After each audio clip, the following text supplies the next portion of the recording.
Finally, smooth muscle. As we indicated in the chart previously, smooth muscle, like cardiac muscle, typically has a centrally placed nucleus. These cells, rather than being elongate, tend to be more spindle-shaped with a variable diameter and length, and are generally smaller than cardiac or skeletal muscle cells. Typically, smooth muscle is seen or forms layers that surround hollow tube-like structures like the gut tube in the body, and occasionally fascicles will run in various directions irregularly in the wall of the bladder and in the wall of the ureter.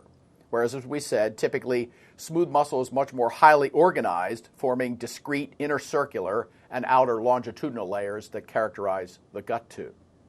The last slide shows an electron micrograph of a portion of a smooth muscle cell and illustrates quite nicely the location at the arrows of two dense bodies. And remember that the dense bodies act like the Z lines of sarcomeres in providing an attachment site for actin microfilaments.